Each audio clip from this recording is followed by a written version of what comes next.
So it got brought up earlier about mils, MOA, which one's better, all that good stuff.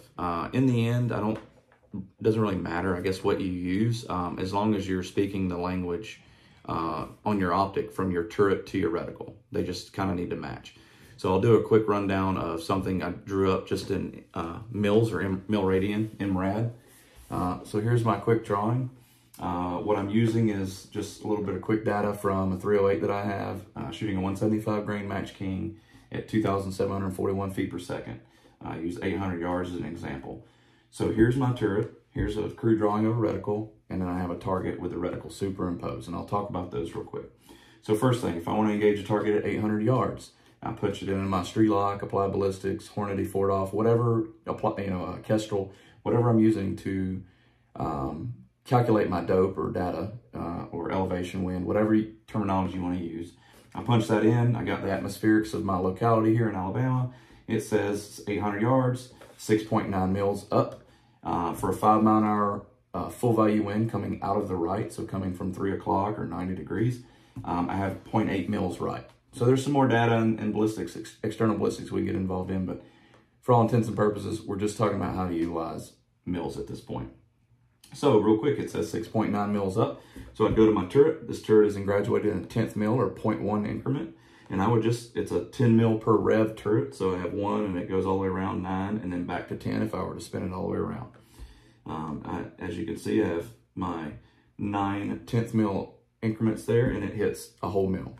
So if I want to go to 6.9, I just turn this all the way around up to 6 and then I go 9 more clicks to 6.9, or I could just go to 7 real quick and click 1 down. Pretty simple. If it said 7 mils, I just dial a 7. If it said 9 mils, I dial a 9.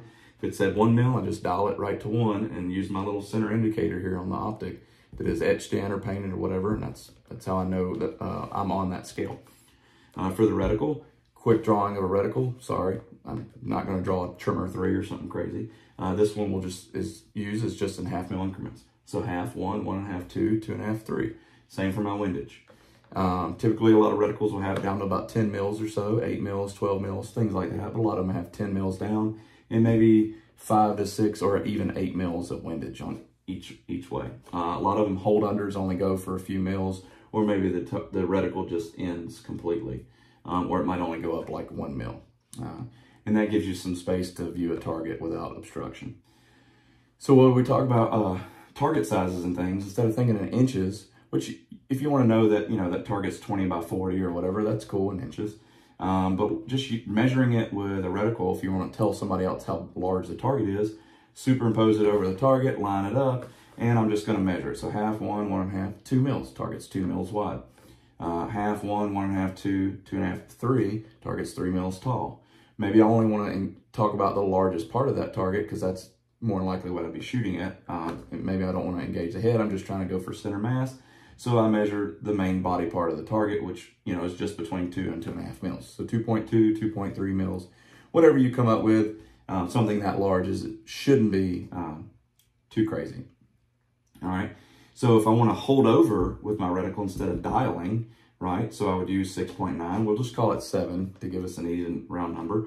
I would raise the reticle up here. So I'd find my 7 down here and I would just superimpose the 7 over the center of the target, squeeze the trigger off, bang, hit the center of the target. If there's a little bit of wind, so like that 5 mile an hour wind from 3 o'clock coming at me, I would need to hold over to the right or dial to the right that 0.8 mils.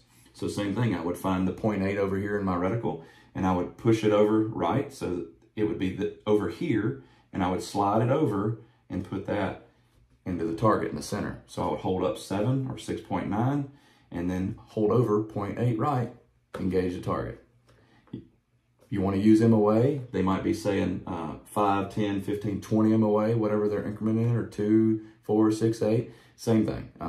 So typically MOA will be a lot larger. So if I had 10 mils of elevation on, right, that would be 34 MOA. So just a lot larger numbers, so people like the working base 10 system. So I need to know.